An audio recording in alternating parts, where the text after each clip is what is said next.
છેલ્લા કેટલાય સમયથી ગુજરાતના જે કહેવાય છે રાજકારણમાં ગરમાવો આવ્યો છે। વિસાવદરમાં જ્યારથી ગોપાલ ઇટાલિયા જીત્યા છે ત્યારથી તે જે કહેવાય છે સભાઓમાં જાય છે, તેમનું સ્વાગત કરવામાં આવે છે, અલગ અલગ સમાજના કાર્યક્રમોમાં જાય છે। ત્યારે ભારતીય જનતા પાર્ટીના જે અમુક નેતાઓ છે તેને આડે હાથ લે છે, એવી જ એક ઘટના સુરતમાં પણ બની છે। નમસ્કાર, આપની સાથે હું ભગવતી વિશાવાડિયા। ગોપાલ ઇટાલિયા આહિર સમાજ સંગઠનના એક કાર્યક્રમમાં ગયા હતા સુરત ખાતે, ત્યારે CR પાટીલ અને હર્ષ સંઘવીને તેમને આડે હાથ લીધા હતા અને સમાજ વિશે પણ ઘણું બધું બોલ્યા હતા। શું કહી રહ્યા છે ગોપાલ ઇટાલિયા, તેના પર નજર કરીએ। મારે મારા આજના વક્તવ્યના માધ્યમથી ગુજરાતભરના યુવાનોને બે હાથ જોડીને વિનંતી કરવી છે કે આવો રાજકારણમાં અને પરીક્ષા આપો, મોટી પરીક્ષા આપો, તમામ પરીક્ષા આપો, તમારી જાતને સાબિત કરો, તો સમાજ તમને ટેકો કરવા માટે હંમેશા હારે ઊભો છે। સમાજ એમનામ ટેકો હું કામ કરે? હું છું, અમારી હારે અનેક યુવાનો આંદોલન સમયે બધાય બહાર આવ્યા હતા, સભ્ય તો ઈ બન્યા, ધારાસભ્ય બધાય બન્યા, પણ ગોપાલ ઇટાલિયા ધારાસભ્ય બન્યો, આખા ગુજરાતમાં ઉજવણી થઈને ઈ ધારાસભ્ય બનવાની મજા અલગ છે। ધારાસભ્ય તો બધાય આંદોલન વાળા બન્યા ને, જેણે આંદોલન કર્યું વહેલા મોટા બધાય ધારાસભ્ય બન્યા। તો ઈ ધારાસભ્ય આ ધારાસભ્યમાં ફરક એટલો છે કે એમણે પાર્ટીની પરીક્ષા આપી, પાર્ટીની પરીક્ષા પાસ થાય એટલે પાર્ટી કીધું ચડાવી દો અને લાઈનમાં રાખી દો। અમે સમાજની પરીક્ષા આપી, સમાજના સુખમાં, સમાજના દુઃખમાં, સમાજની પીડામાં, સમાજની વેદનામાં, જ્યારે જ્યાં જેણે જેમ યાદ કર્યા એવી રીતે અમે યથાશક્તિ સમાજને નમીને સમાજનું કામ કર્યું। તો આજે બધાય સમાજે દિલ ખોલીને આશીર્વાદ આપ્યા અને આપણે ત્યાં વર્ષોથી એ પરંપરા રહી છે, એ ખાનદાની છે કે આયરના આશરે આવે પછી એને કઈ ઉપાધિ ન હોય, અને એ આયરનો આશરો એમાં બધું આવી ગયું। હું આશરે ગયો તો મારું હાલી ગયું ભાઈ। એ વાતનો હું રાજીપો વ્યક્ત કરું છું, એ વાતનો હું સમાજનો બે હાથ જોડીને આભાર વ્યક્ત કરું છું। અહીંથી હું ગયો ત્યારે મને ક્યાં કોઈ ઓળખતું હતું, પણ હું તો એક મોટા ખોવડાના આશરે ગયો કે ભાઈ તમારા આશરે આવ્યા છીએ, માણસ નાનો છું પણ કામ મોટું કરીશ, વાત ભલે નાની હોય મારી। અને એ મેં આશરો માગ્યો, તમે બધાએ આશરો આપ્યો, ખૂબ મહેનત કરી। આમાં કોનું નામ લઉં કોનું બાકી રાખો, એક એક માણસનું યોગદાન એ યોદ્ધા જેવું યોગદાન છે, સેનાપતિ જેવું યોગદાન છે। દરેકે પોતાની ક્ષમતા બહારની મહેનત કરી છે। એક માણસ 10 કિલો વજન ઉચકી શકે એમ હોય, 100 કિલોનું મણિક ઉઠાવી લે, એવું કામ આ ચૂંટણીમાં એક એક માણસે કર્યું છે।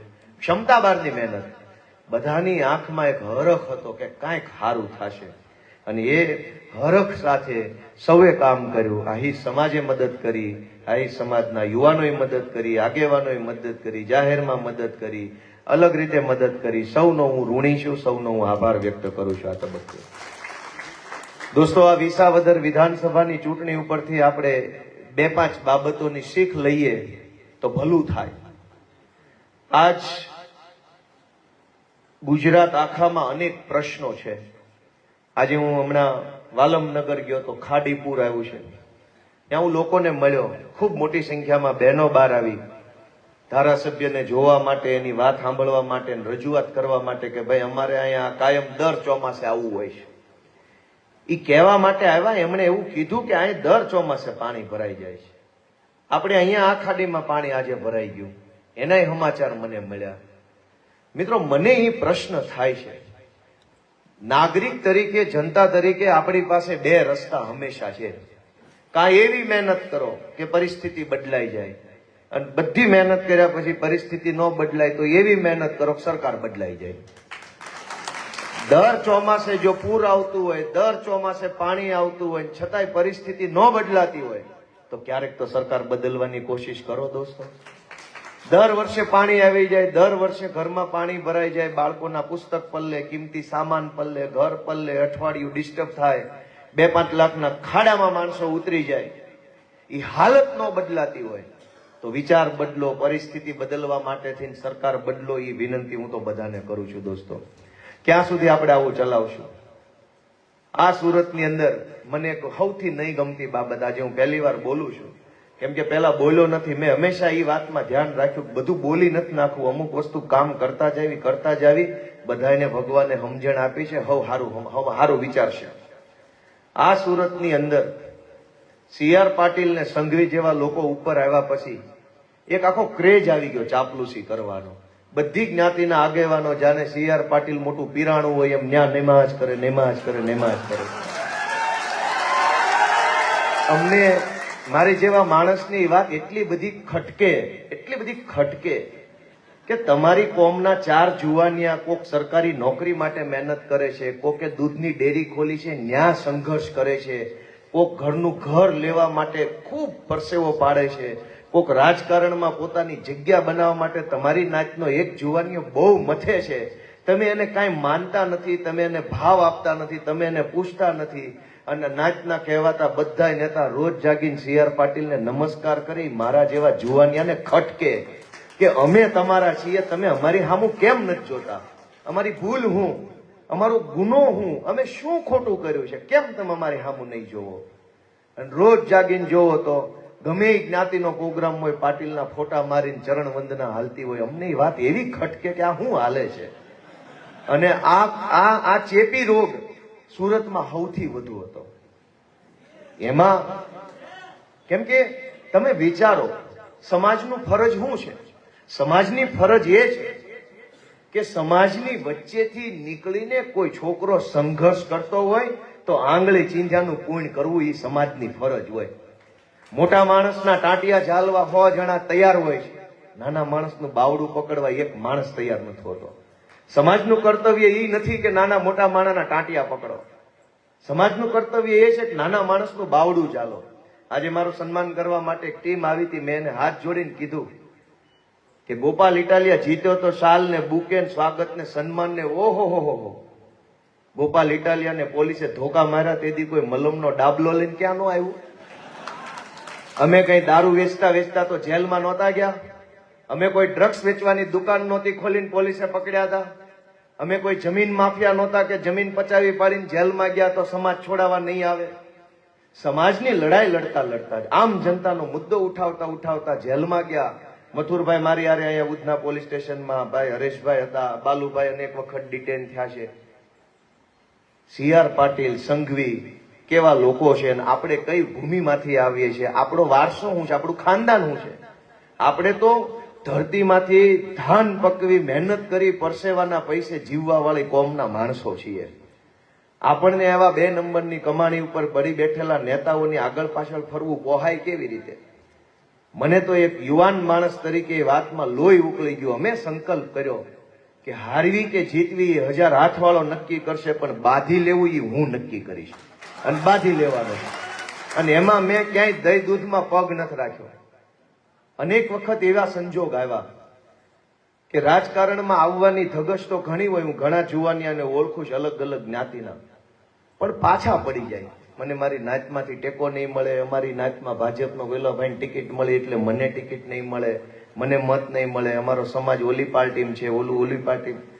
મિત્રો, મારે યુવાનોને એક વિનંતી કરવી છે, આપણે કોણ છીએ આ બધું નક્કી કરવા વાળા કે આપણો સમાજ ક્યાં મત આપશે અને કયા નેતાને મત આપશે? આપણા હાથમાં એટલું જ છે કે હું મારી ક્ષમતા સમાજને કેટલી હદ સુધી બતાવી શકું એમ છું. મંડો બતાવવા જોવા વાળો ખૂણામાં કોક માણા બેઠો છે. ગોપાલ ઇટાલિયા એ વાટે રે કે મને મારી નાત મત આપશે તો હું 100 વર્ષે ચૂંટણી ન જીતું, પણ ગોપાલની અંદર કવત ઈશ્વરે કેટલું ભર્યું છે એ મંડો બતાવવા તો હશે એટલા બધાય મત આપશે કે નહીં છોકરો બળુકો છે. રાજનીતિમાં યુવાનોએ આગળ આવવાની જરૂર છે, પણ મૂંઝાવાની જરૂર નથી. હજારો છોકરા મૂંઝાઈ જાય છે. મને ટિકિટ નહીં મળે, મને હોદ્દો નહીં મળે, હું જીતી શકીશ કે નહીં જીતી શકું, મારી પાસે પૈસા નથી, મારો પ્રચાર કોણ કરશે, ઓલો મારા વિરોધમાં છે, ઓલો મારા વિરોધમાં છે, આણે મારા વિરોધમાં પોસ્ટ મૂકી, આણે વિડીયો બનાવ્યો. આવી નાની નાની વસ્તુ એક ઉગતા નેતાને દબાવી દે છે. કે મારી જેવા કાબા માણામાં તો ઉપાધિ નથી, ગમે એવું બોલે નહીં. મને તો કોઈ દી કઈ ફેર જ ન પડે. હું તો 2 રોટલી વધારે ખાઈ લો ને વિડીયો જોતા ખાવ પાછો. દાંત કાઢતો જાવ, ખાતો જાવ, આનંદ આવે કે ઓહો કેવા કેવા માણસો આપણું નામ લે છે. મારી જેવા નાના માણાનું નામ મોટા માણા લે તો અમને શેર લોહી ન ચડે? નગર જે લોકો બોલવાના પૈસા લેતા હોય આપણું નામ મફતમાં બોલે, એનાથી સારું જીવનમાં હોય હું? એનાથી સારું કઈ હોય જ નહીં ને. હાવ મફતમાં ગોપાલ ઇટાલિયન નામ આવે, છાપામાં આવે, ટીવીમાં આવે, સ્ટેજ ઉપર આવે. હું એ વાતને એન્જોય કરું છું, મજા આવે છે. પણ મારી દોસ્તો એ વિનંતી છે કે આગળ આવો, નિરાશ ન થાવ, હતાશ ન થાવ. પરીક્ષા આપો, બધા જીવનની પરીક્ષા આપશો તો સમાજ તમને ખૂબ આપશે. પાર્ટીમાં કામ કરવા માટે થઈને ઘણીવાર મેં એવું જોયું છે, હું જ્યારે પાર્ટીનો પ્રદેશ પ્રમુખ હતો તો અલગ અલગ પાર્ટીની અંદરના કાર્યકર્તા બહારના લોકો કે તમારી પાર્ટીમાં ફલાણા જિલ્લાનો પ્રમુખ ઓલી જ્ઞાતિનો હોવો જોઈએ, આ જ્ઞાતિને આ હોદ્દો આપવો જોઈએ, ઓલાને ઓલો હોદ્દો આપવો જોઈએ. દોસ્તો, આપણે એક વાતને મગજમાં ફિટ કરવાની જરૂર છે કે વ્યક્તિ પાર્ટીના હોદ્દાથી મહાન નથી. પાર્ટીનો હોદ્દો તો આજ છે, કાલ નથી. આ પણ ખૂણાની ખુરશીમાં બેહાડી દીધો તો એનાથી નેતા નહીં કોઈ બની જાય. નેતા બનવા માટે 4-5 સૌથી મહત્વની બાબત છે જે નવી પેઢીના જુવાનિયા હોય શીખવા જેવી છે. નેતા બનવાનો સૌથી મોટો ગુણ છે સહન શક્તિ. જેટલું આપણી હારે અન્યાય થાય, અત્યાચાર થાય, આપણને એમ લાગે કે બહુ ખોટું છે, બધું તમે સહન કરી જાઓ અને દરિયા જેવું પોળું દિલ રાખો તો દરિયા જેવડો પ્રેમ મળે. નાની નાની વાતમાં તમને વાંધા પડવા મને, મારું નામ માઇકમાં ન લીધું, મારો ફોટો નથી, આ જગ્યાએ ફોટો નાનો કરી નાખ્યો, આ ગોપાલભાઈના ભાષણમાં મારું નામ ન બોલ્યા, મેં આટલું કર્યું મને બોલાવ્યો નહીં, પહેલી લાઈનમાં બેહાડ્યો નહીં, અમારા સમાજનું નામ લીધું નહીં, આ માણસને બોલાવ્યો નહીં. આ બધી વસ્તુ જીવનમાં ક્યાંય પહોંચાડતી નથી.